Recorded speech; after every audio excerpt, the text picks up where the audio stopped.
Hi guys, Alex Base here yet again, and we finally managed to get to the camera review. Very deep insight into the camera app, as well as different modes, including RAW mode, of course, and the audio mix and other features. And after so many photos, so many videos taken, so many things gone through, well, we're finally here.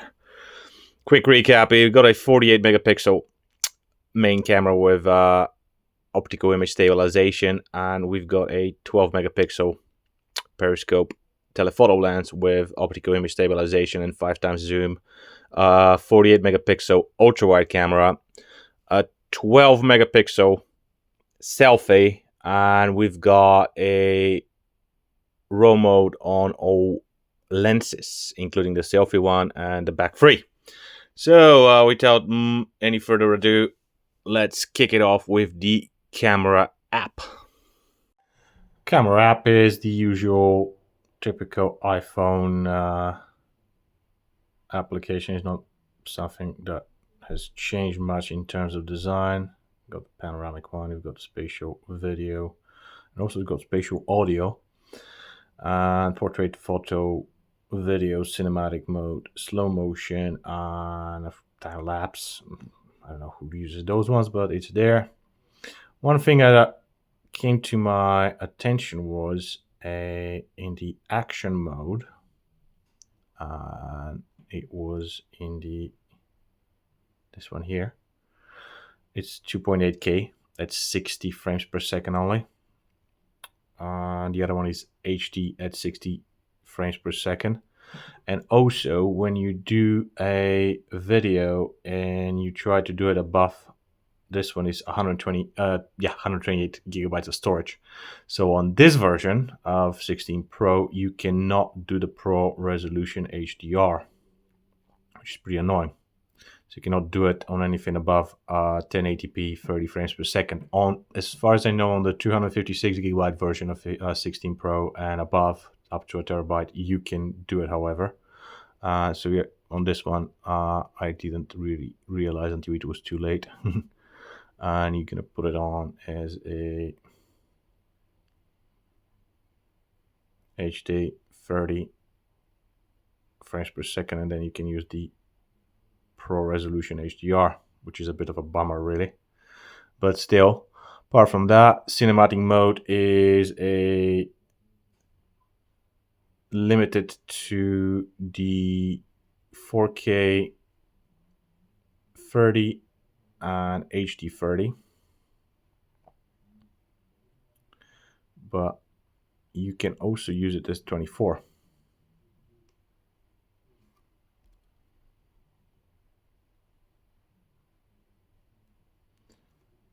Video again, from HD 30 frames per second, it can go up to HD 120 frames per second, and then it goes from 4K 24 frames per second all the way to 120 frames per second. But it is all Dolby Vision. That is a massive upgrade. I took a little bit of a criticism towards Apple for bragging about it, but yeah, this is amazing that they've managed to do it at 120 frames per second in Dolby Vision. Kudos for that. It's gonna be pretty good.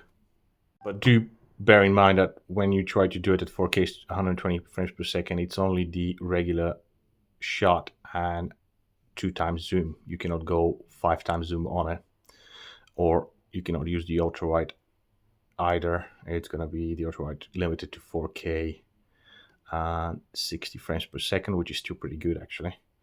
And this is something to bear in mind. It's not a biggie really. As for the photo one, we're going to see how the pictures are. There's the ultra wide, a new one, main one, 2 times zoom and 5 times. Actually looking forward to it.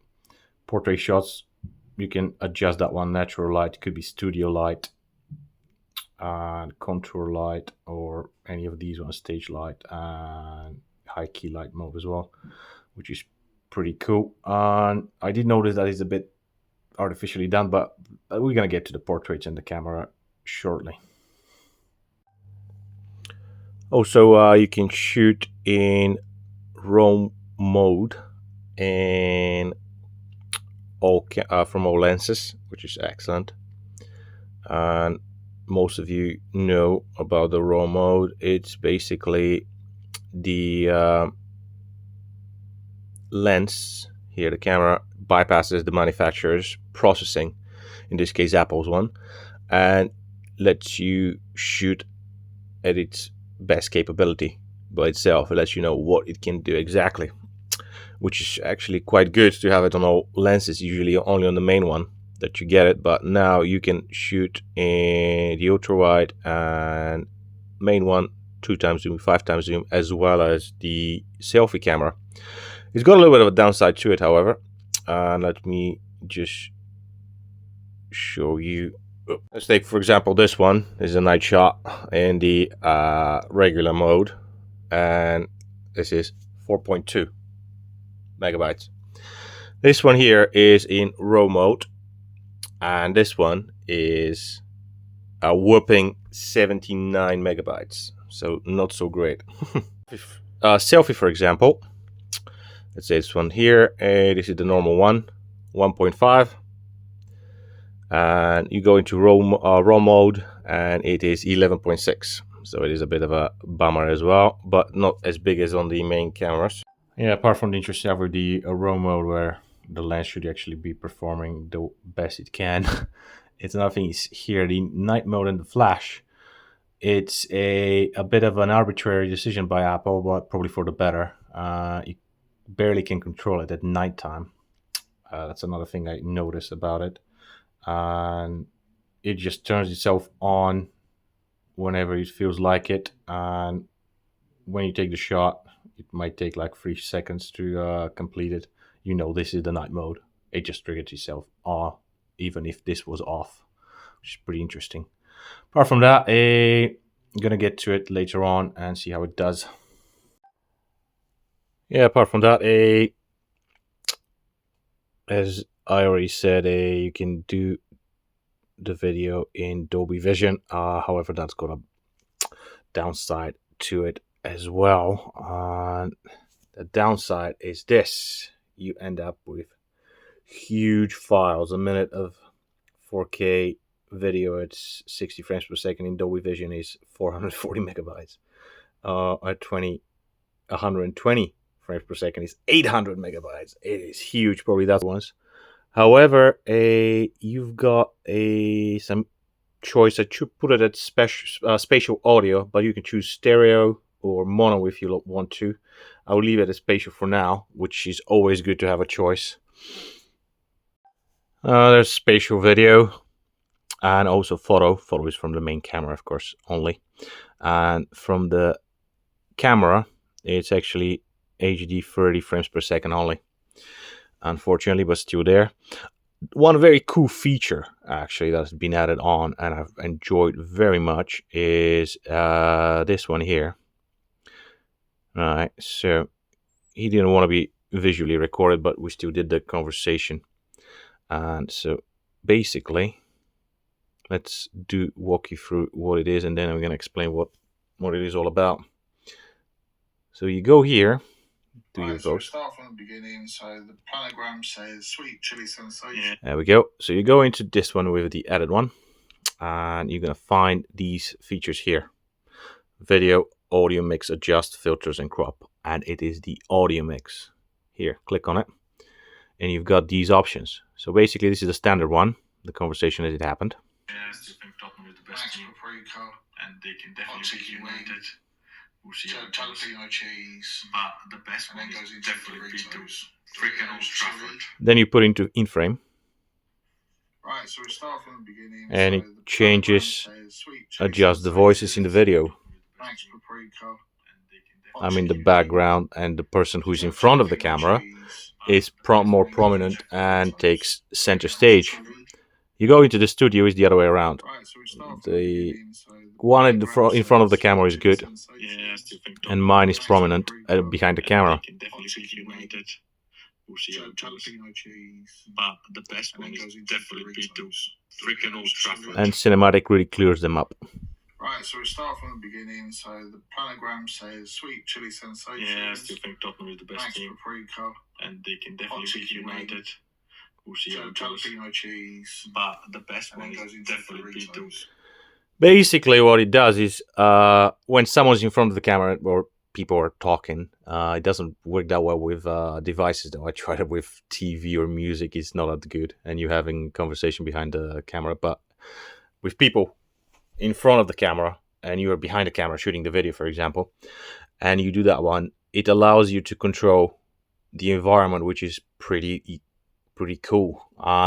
So the voices in the front of the camera can be muted or actually, you know, suppressed a little bit. So your voice behind the camera becomes clearer and it becomes more prominent. And then vice versa, you can put your voice in the background and then put the people who are talking in front of the camera as the protagonists, which is, I think, very, very cool. Not many people are going to enjoy that feature, but I did enjoy it, so it's there if you want to use it. There are a lot of features to play with on the camera on the 16 Pro. The camera app is not that quick and snappy as on other phones, but that doesn't matter much anyway. Let's start with the selfies, and you can shoot both in RAW mode and the processing by Apple. I think the processing by Apple is better, but in any case, there's plenty of detail and very nice separation of the subject and detail in the background, as well as very nice exposure. I have taken a few shots, and you can see for yourself. I don't think the selfies are as good as on the OnePlus 12, but they are definitely better than the Google Pixel 9 Pro XL. And even in more challenging conditions, they don't disappoint, as you can see. In portrait, the separation of the subject is excellent. It's a little bit over processed. It does look a lot artificial, but still, I do like them. And you can see some of them as well. And one of them they look like I've been photoshopped, but I can guarantee you that was a real photo, and the just the over processing by Apple that was done exactly on this photo here, but not too bad. Indoor shots are okay, and it's a little bit lower light indoors, but still, I think they're fine, and you can have a look and decide for yourselves. But I think they're all right overall. There is no macro camera, thank God, on the iPhone 16 Pro, but I did take some macros, close up shots, and they are actually quite good.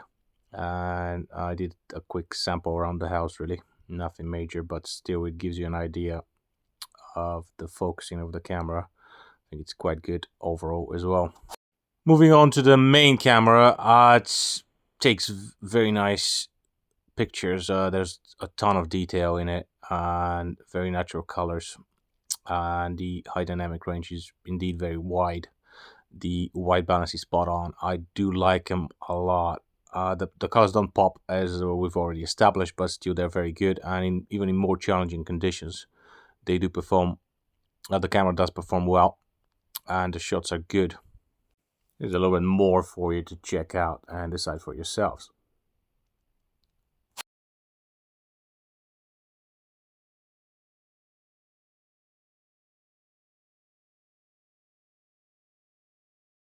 Ultra wide shots are also good overall. It's a new lens, and there is a little bit of oversharpening over the edges, but still not bad at all. It's a little bit softer, but still good even in more challenging situations. And so I definitely would give him a thumbs up on those pictures.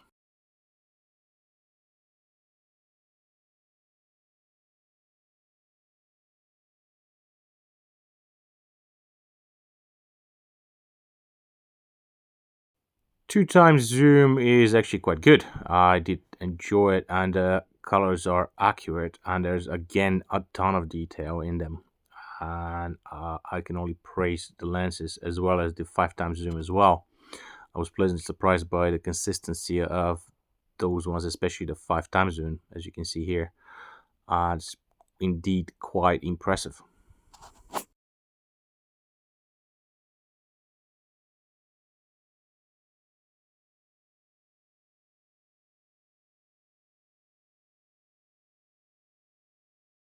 And just for fun, I did a couple of panoramic shots.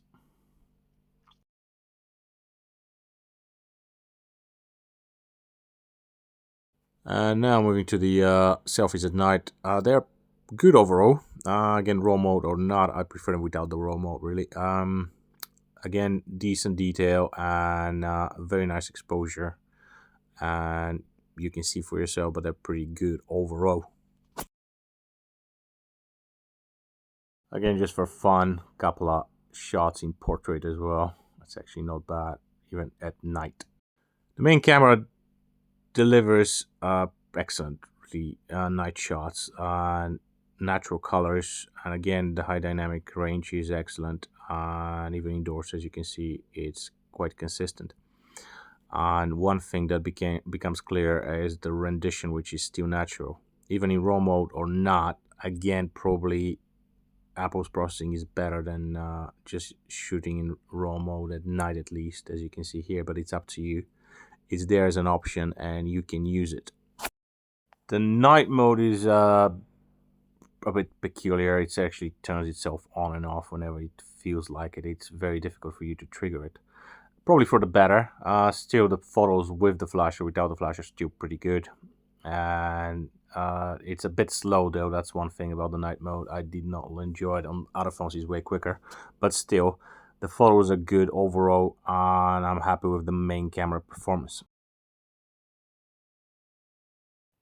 The ultra wide struggles at night, and the images are dark. There's a lot of noise, and the detail is a little bit gone, and that's understandable to an extent. But still, the performance is not as good as the ultra wide on the OnePlus 12, not even on the Google Pixel 9 Pro XL. Night shots from the 2 times and 5 times it was actually quite good. The detail is preserved, or it has survived, to put it that way. And the dynamic range is pretty good as well. So I do like the shots for sure. And you won't be disappointed overall. And now let's move on to the selfie videos. This one is a 4K at 60 frames per second.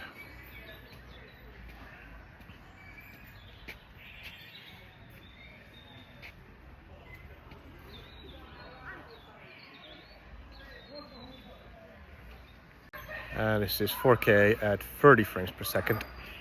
And also, I really need to shave. I look freaking awful. Sorry about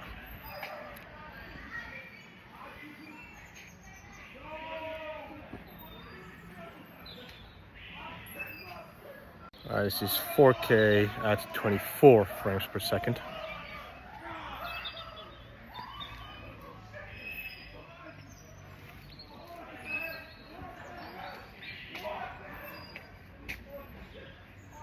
This is HD at 60 frames per second. No Pro resolution HDR. It's not available at this setting for some reason.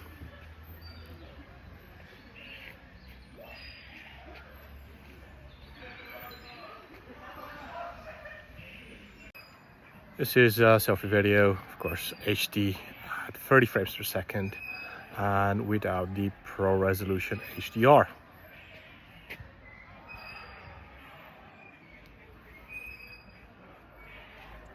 Even in more challenging conditions, the selfie video is actually good overall. As you can see here, the exposure is still good, and the noise is kept at bay for some reason. You can decide for yourself, but I do think the selfies are doing a good job.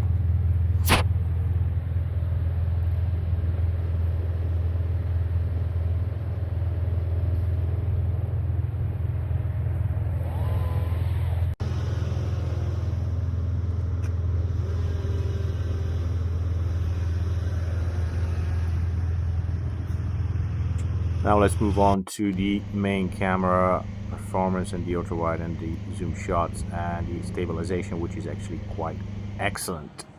Let's start with the first one. This is at 4K 120 frames per second, and it's again great footage, lots of detail, accurate colors, and the dynamic range again is very wide. Also, if you can look at it, the stabilization is just exemplary. It's amazing. And even it doesn't matter if it's 120 frames per second or 60 frames per second or 30 frames per second at 4K video shooting, its stabilization is very, very consistent.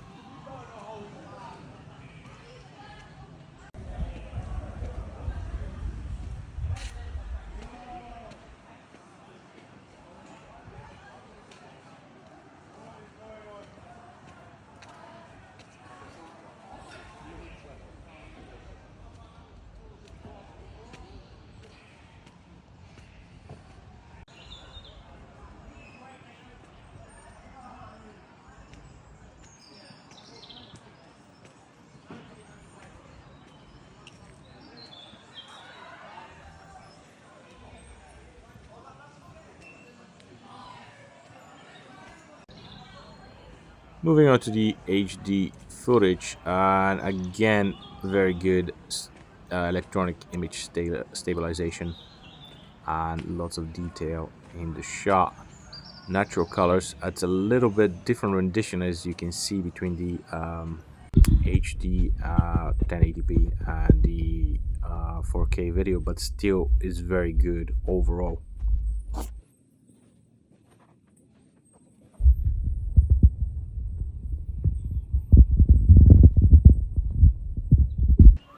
Let's compare the Pro Resolution HDR, which is only available on the 1080p 30 frames per second on the 128 gigabytes of storage on the iPhone 16 Pro. On the 256 gigabytes of storage and above, you can shoot in Pro Resolution HDR up to 4K and 30 frames per second. And this is the mode. It actually brightens up the picture and does make it better, that is for sure. And it does make a difference. So if you are into photography and you are thinking of getting the 16 Pro, definitely get the 256 gigabytes of storage or above versions. Here's a sample of the different modes. You got the action mode, and then we're gonna see the cinematic mode, and this one is at peculiar 2.8K resolution.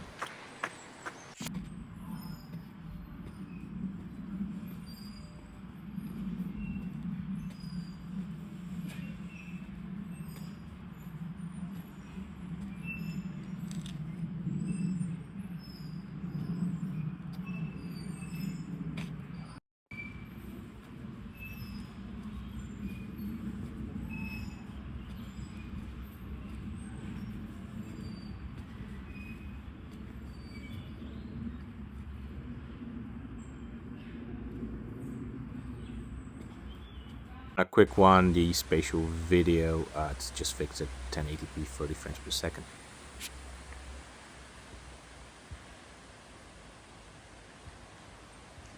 A quick zoomed out is 4K at 120 frames per second. It's only done from the main camera, and 2x zoom. We cannot do ultra wide, nor can we do 5x zoom. Footage from the ultra wide lens is limited to 4K 60 frames per second, as we already figured out, and it's not bad in daytime, at least that's for sure. And the other modes are also pretty good at 2x and 5x zoom, lots of detail, and the colors don't wash out. And here's some more samples from the ultra wide and the zoom cameras.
As you can see, even in more challenging atmospheric conditions, the cameras perform well, even the ultra wide as well. And It's a very satisfactory footage overall.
And of course, you can connect your iPhone 16 Pro to the TV or to the laptop with an HDMI to USB-C cable.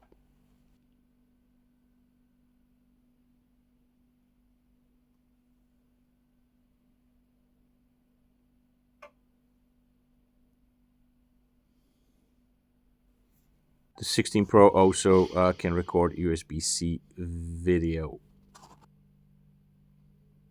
And now, just for fun, I did a little bit of night video. The ultra-wide does struggle again, just like in the night photos. The night video is dark and soft, but the footage from the other cameras is very respectable.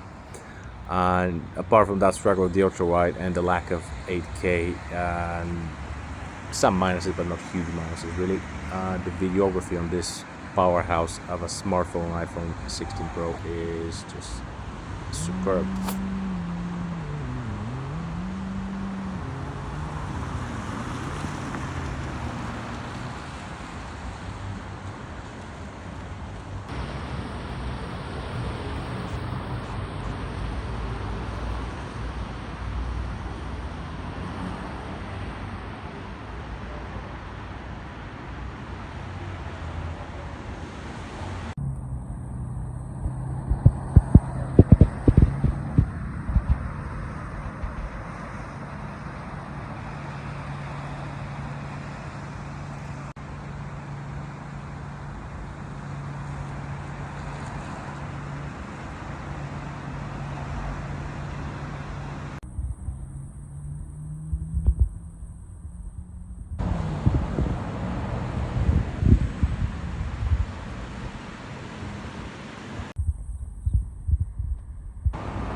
Well, there you have it, guys. After such an exhausting 2 videos, I know. And we finally got to it. And overall, it is a fantastic camera, as we have established already. Lacking features in other parts of the phone, but not in the camera department. Too bad there's no 8K video. But apart from that, it is outstanding, really. And this is the phone to beat in terms of videography. Photography is also pretty good, and it's up to you if you want to get it. But in any case, I am glad this is over. Thanks for watching, and see you next time. Ciao.